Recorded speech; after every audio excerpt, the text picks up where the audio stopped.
élite guerrera, comenzó a trepar por el árbol Enlil que unía el cielo con la tierra. Por primera vez en miles de años un grupo de guerreros sabios se aprestaba a tomar por asalto a Chanzambala. Le ruego, Dr. Siegnagel, me permita hacer un breve alto en el relato para que pueda expresar en un poema lo que pasa por mi espíritu al evocar la última gesta maravillosa de aquel pueblo hiperbóreo que sabía lo que hacía, en medio de un mundo que era pura confusión. Luego retomaré nuevamente el relato en el preciso momento en que los guerreros de Nimrod se aprestaban a invadir el umbral de la iniciación sinárquica. Valerosos guerreros casitas. Su hazaña iluminará eternamente a todos los pueblos hiperbóreos que decidan tomar el cielo por asalto y regresar al origen primordial, del que Jehová Satanás los ha privado. Porque ellos combatieron a los demonios y despertaron del gran engaño. Pero hasta ahora nadie ha logrado igualar la gloria de Nimrod, el derrotado. Por eso los que aquí quedamos debemos intentarlo nuevamente. Junto a Cristo Lucifer el enviado, el dios de los que pierden durante el Kali Yuga, y los dioses leales al espíritu del hombre que esperan el momento designado, en que 12 hombres, de la sangre más pura, y un Sida, se reúnan al final del Kali Yuga, en suelo americano. Entonces el Graal será encontrado. Y luego de 1000 años de traiciones, caerá la venda de los ojos, despertando, la puerta nuevamente será abierta y Chanzambala con sus demonios será definitivamente aniquilado. Pero hasta ahora nadie ha logrado igualar la gloria de Nimrod, el derrotado.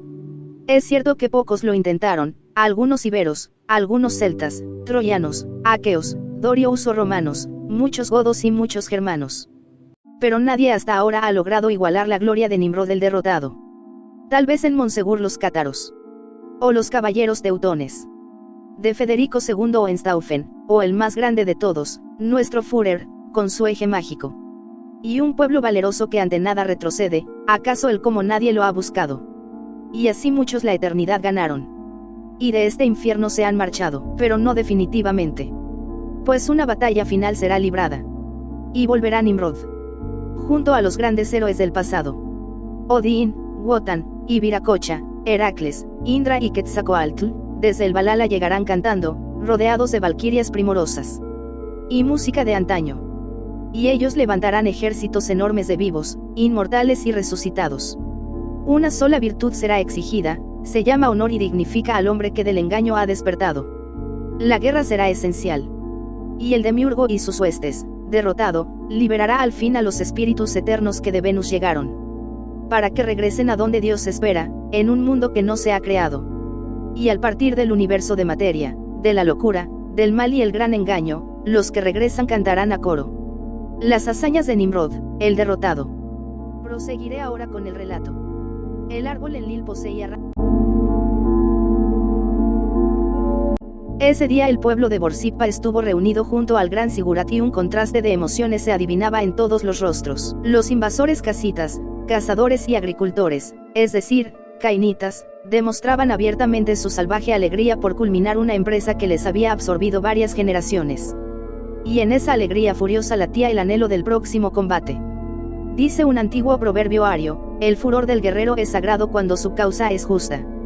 Pero si esa sed de justicia le lleva a enfrentar a un enemigo 1000 veces superior, entonces necesariamente debe ocurrir un milagro, una mutación de la naturaleza humana que lo lleve más allá de los límites materiales, fuera del karma y del eterno retorno.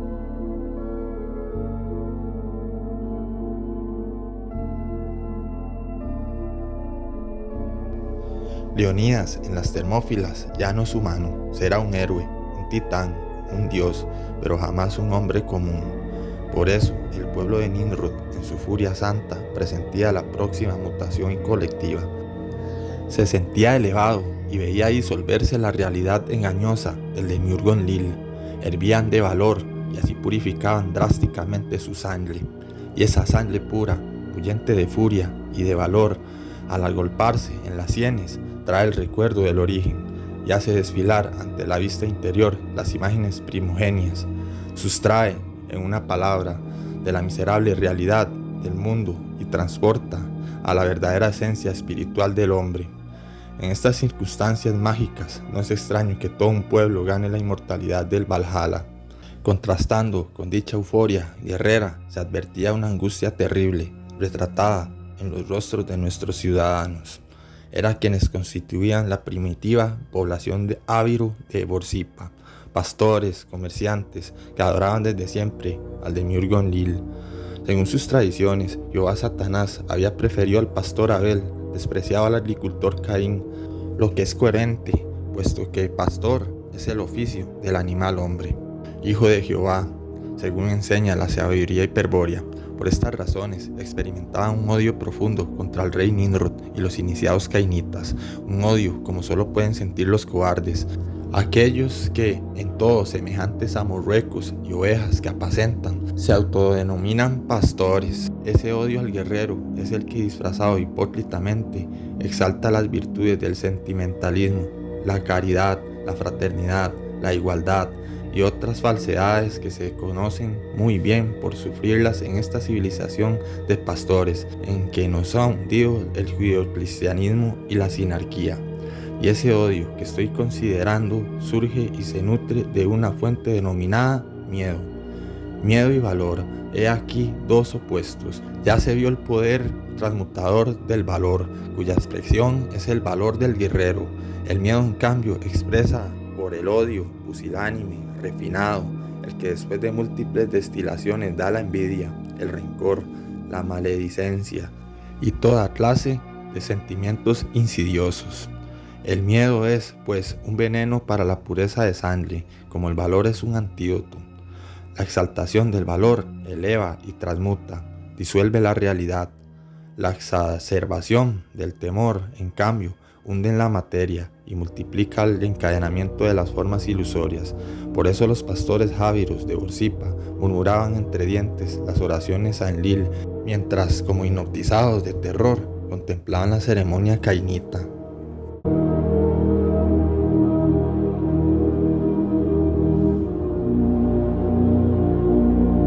Palideció visiblemente la hermosa iniciada cainita. Sin embargo, sus ojos brillaron fieramente mientras de su boca brotaban estas valientes palabras. El constructor de mundos de ilusión, el infame Enlil, se ha hundido en un sueño eterno, mientras su cuerpo fecundado nace y renace en todo lo existente. Él se ha aliado con los demonios que habitan en Deyun, la ciudad 1000 veces maldita, la ciudad del horror y del engaño, cuya séptima muralla posee una entrada oculta en el país de los hombres amarillos. Él ha confiado en los demonios para que prosigan su obra perversa, y ellos nos han encadenado y nos impiden regresar al mundo de Cus, a donde se encuentra el palacio del verdadero dios HK, cuyo nombre no puede ser pronunciado sin morir. Pero aunque Deyun está lejos, sus puertas están en todas partes. 7 puertas tiene Deyun y 7 muros la circundan. 7 puertas tiene Deyun y 7 muros la circundan. La demonia Dolma posee las llaves, pero solo los locos se dejarían guiar por ella. ¿Cómo pondrán sitio entonces los valientes casitas a la fortaleza de Deyun si los demonios ya saben de nuestros santos propósitos? Y si su ojo está clavado en nosotros desde la torre Kampala, lo haremos como nos enseñó nuestro dios Kush, el señor de Venus, despertando del sueño al miserable Enlil y obligándolo a abrir la puerta del cielo y a tender el puente sobre las lúgubres murallas de Deyun Kampala. Iniciados casitas, ved todos que Enlil ha despertado. El dios que duerme es idiota, gusta de flautas y tambores, de danzas y de cantos, y que adoren su nombre, pero también desea sangre. Pues padre es de sacerdotes, de sucios pastores y sacrificadores. Solo la sangre pura hará brotar al monstruo de las profundidades. Proceded, hierofantes, que Isa está dispuesta a morir en la guerra, de todos, la primera. Viajaré por los mundos donde los muertos velan, los demonios acechan, y los dioses esperan. Me acompañará Kush, a quien todos respetan, y en nombre de Nimrod, obligaré a la bestia a que abra las puertas en bien de nuestra gesta. Proceded, hierofantes, que Isa está dispuesta. Haré un breve paréntesis para consultar a la sabiduría hiperbórea sobre algunas pautas que es necesario tener en cuenta, a fin de interpretar correctamente la acción de guerra emprendida por el rey Nimrod. Puede considerarse con toda propiedad que la potencia de un pueblo para liberarse del yugo satánico de la sinarquía depende directamente de las condiciones esotérico-hiperbóreas de sus iniciados. Si hay hombres despiertos, suficientemente capaces de localizar las corrientes y vórtices de energía telúrica, y no desprecian el combate que inevitablemente trae aparejado esta toma de posición, entonces la raza va en camino de la mutación, se ha convertido en un círculo cerrado hiperbóreo.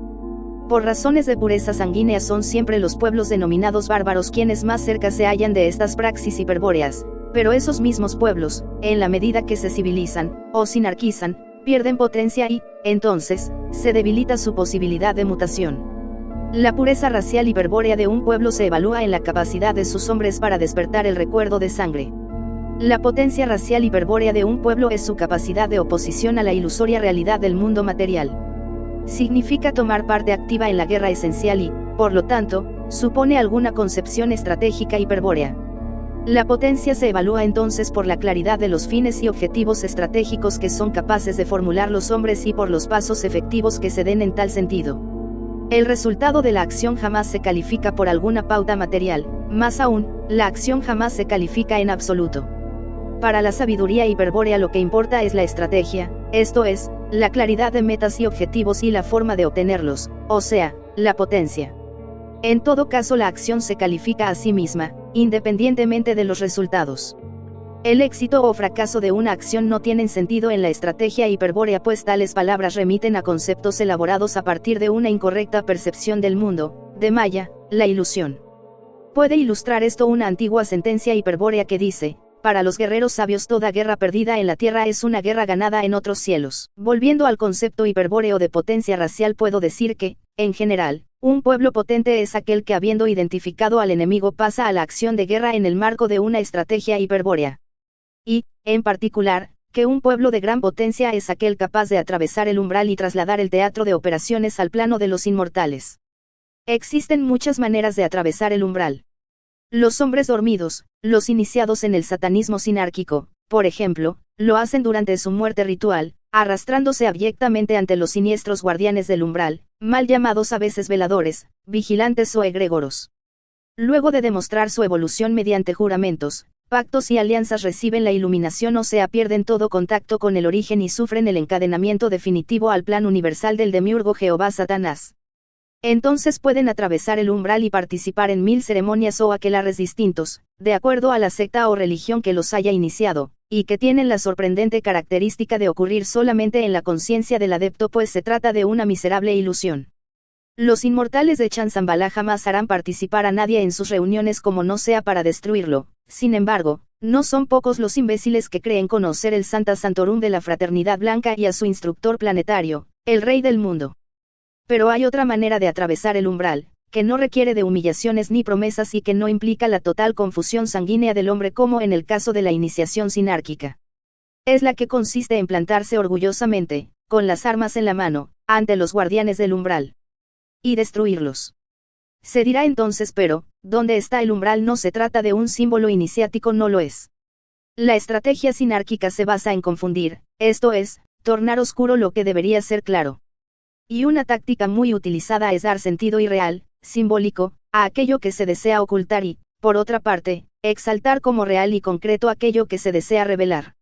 Así, una realidad como la existencia de las puertas inducidas o dimensionales es considerada por las gentes sensatas una fantasía y, por ejemplo, utopías como el comunismo, el socialismo, la ONU o el gobierno mundial, son tenidas fanáticamente como posibilidades reales. El umbral, o sea, la entrada hacia el plano en que moran los demonios inmortales, puede ser fijado y abierto si se posee una técnica apropiada. La sabiduría hiperbórea enseña a abrir puertas inducidas, para su uso en tácticas ofensivas, de 7 maneras diferentes. Una es utilizando la tecnología lítica. Otra es brúnica. Una tercera aprovecha las energías telúricas. Una cuarta es fonética, etc. Pero todas se basan en la distorsión del espacio, en la intersección de planos, y en el dominio del tiempo. Abierta la puerta, por cualquier sistema, debe procederse con energía y decisión a causar el mayor número posible de bajas al enemigo. Puede producir sorpresa esta posibilidad, pero lo cierto es que los demonios inmortales de Chanzambala pueden morir. Estos inmortales, maestros de sabiduría, gurúes, golem, sabios de Sion, Black Man, etc. están irremediablemente ligados al demiurgo. Son inmortales mientras dure la creación material, es decir, en tanto el demiurgo mantenga su voluntad puesta en la manifestación. Su existencia es la suerte del animal hombre. Pero conviene tener presente que en la isla blanca de Chanzambala, junto con los demonios inmortales, coexisten, en una mayor jerarquía, los 200 hiperbóreos venidos de Venus que causaron la mutación colectiva en la Tierra y encadenaron a los espíritus eternos en los animales hombres que había creado el demiurgo. Los 200 hiperbóreos son los dioses traidores de la Atlántida y los señores de la llama de Lemuria. Ellos son verdaderamente inmortales, pero como han tomado cuerpo físico a fin de copular con la raza humana, cumpliendo sus absurdos papeles de Manú, pueden ser desencarnados violentamente, acción que, aparte de trastornar sus planes, tiene la virtud de destruir la matriz genética de las presuntas razas raíces. Se puede, entonces, matar a los inmortales, que solo lo son si no se ejerce violencia contra ellos, pues habitan un pliegue del espacio en el que el tiempo transcurre de un modo diferente, de tal suerte que sus cuerpos se mantienen fisiológicamente estables en una edad determinada. Con esta terrible afirmación cerraré aquí el paréntesis doctrinario que abrí más atrás. Se estalla, en virtud de lo expuesto, en condiciones de interpretar la hazaña del rey hiperbóreo Nimrod. Por ejemplo, se puede ahora calificar a los casitas como gran potencia racial por haber llevado, de acuerdo a la definición anterior, el teatro de operaciones a la guarida de los demonios inmortales. Proseguiré entonces, con el relato. Repetiré lo dicho al comienzo. Los casitas habían pactado con su dios arquero Kush para participar en la contienda esencial. Eran guerreros temibles, perfectamente capaces de hacer frente a bestias, hombres o demonios. Peregrinaron durante años hasta que los iniciaron.